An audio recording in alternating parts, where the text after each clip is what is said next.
आपको एक नॉर्मल सा किस्सा बताता हूँ। आज से ऑलमोस्ट 2 डिकेड पहले, 2 डिकेड के जस्ट बाद, जब इनके पिताजी गुजर गए थे, जिनके आप बात करें, जिनने इतनी बड़ी शादी अपने बेटे के लिए रखी थी, जब इनके पिताजी गुजर गए थे तो इन्होंने एक फ़ोन लगाया। फ़ोन जाता है मुंबई से दिल्ली के पास, और केवल एक चीज़ कही जाती है कि भाई इस समय देश की अर्थव्यवस्था को देखते हुए मुझे लगता है कि देश के ऊपर बहुत कर्जा है।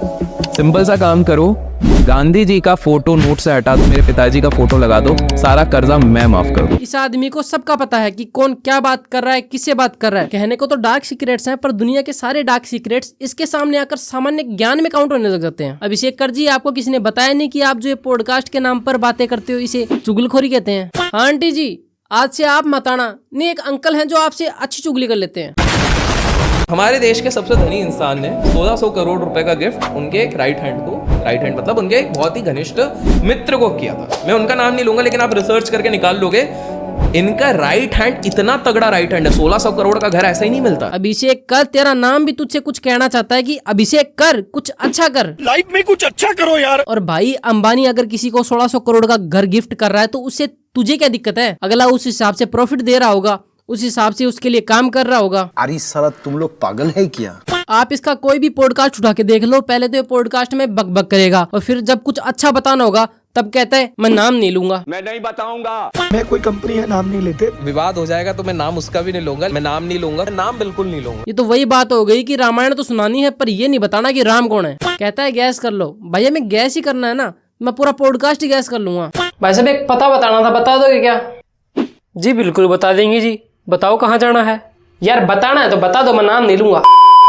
एक बहुत ही सीक्रेट फॉर्मूला बताता हूँ जो हर बड़े आदमी ने इस्तेमाल किया है। बड़े आदमी की बात करूँ तो Bill Gates, Steve jobs, Jeff Bezos, Bharat के भी बड़े से बड़े उद्योगपतियों ने ये यूज किया है। बिल गेट्स की अगर मैं बात करूँ तो बिल गेट्स हर साल 40 दिन एक सुनसान आइलैंड पे जाते हैं। अच्छा, विंडोज का निर्माण किया था तब भी वो इसी के बाद किया था, और इसी के जैसे काफी सारे बड़े लोग ये चीज करते हैं। जेपी मॉर्गन जो एक समय के सबसे बड़े फाइनेंसर थे, वो हर साल 4 महीने के लिए अपनी बोट यॉट लेके निकल जाता था। जैसा कि मैंने बताया, इनको सब पता है। अगर अभिषेक भाई आपको ये सीक्रेट फॉर्मूला पता ही लग गया है तो आप क्यों नहीं जाते अपने प्राइवेट आइलैंड पे योट लेके? आप क्यों लोगों को अमीर बनाने पे तुले हुए हो? मैं सही बता रहा हूँ अभिषेक भाई, अगर आप यूं ही दिमाग लगाते रहोगे ना कि अंबानी के घर कौन आया कौन गया, बिल गेट्स ने नाश्ते में क्या खाया, फलाना डिगड़ा, भाई ऐसे बाल जड़ेंगे ना कि आदिवासी हेयर ऑयल भी हेयर फॉल नहीं रोक पाएगा। अभी सिर पर 2-4 बाल है, उनकी तो फिक्र कर लो, मेरा दिमाग खराब मत कर। वैसे मैं आपको बता दूं कि अभिषेक भाई एक ट्रेडर हैं। वो अलग बात है कि खुद का लॉस कवर करने के लिए पॉडकास्ट करते हैं। अभिषेक भाई बहुत हो गया यार पॉडकास्ट। आप ये बताओ कि मैं मेरे बाप की मेहनत की कमाई कहाँ लगाऊं ताकि आपका घर चल सके?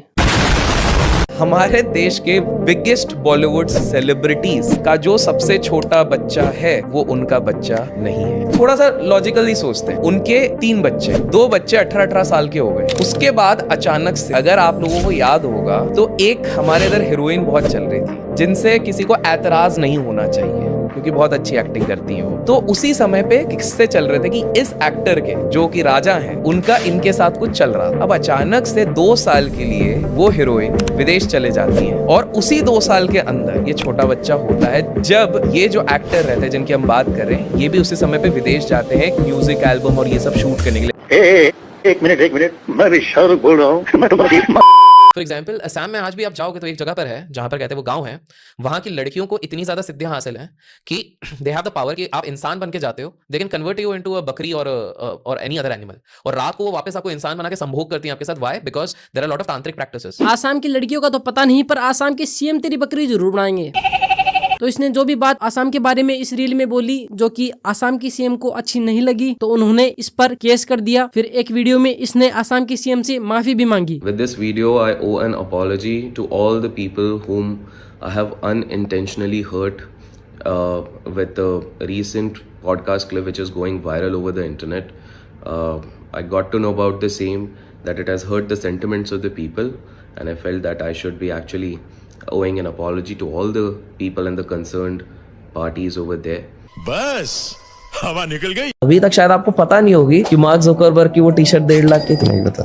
अभी तक शायद आपको पता नहीं होगी मोटा भाई की वो वाली शर्ट जो है वो 80,000 से 90,000 के बीच की आती है। अभी तक आपको पता नहीं होगा कि राधिका मर्चेंट ने जो ड्रेस पहनी थी अपनी शादी में, लहंगा बोलते हैं ना, तो लड़कियों के लहंगे तो बड़े महंगे होते हैं। राधिका मर्चेंट ने जो लहंगा अपनी शादी में पहना था वो मात्र 8 करोड़ का था। नहीं पता था भाई, हमें कुछ नहीं पता था। वो तो भला हो आपका जो आपने मेरी आंखें खोल दी, वरना मैं तो अंधकार में जी रहा था। वो तो मैंने केले के पत्ते भी आपकी वीडियो देखने के बाद हटाए हैं। आपने मुझे इतने डार्क सीक्रेट्स बता दिए हैं कि अब मुझे डर लगने लगा है कि कोई अमीर आदमी मेरे पीछे साफ सुथरा न लगा दे। भाई चाहे कोई 800 की टी शर्ट खरीदे, चाहे कोई 80,000 की टी शर्ट खरीदे, उससे मुझे क्या, मैं तो अपने घर बैठे यूट्यूब देख रहा था। आप ये बताओ कि मेरी फीड से जाने के लिए आपको कितने रुपए की टी शर्ट चाहिए। तो दोस्तों आज के लिए बस इतना ही। चैनल पर नए हो चैनल को सब्सक्राइब कर दो, वीडियो को लाइक कर दो, प्यारा सा कमेंट कर दो। बाकी मिलते हैं नेक्स्ट वीडियो में।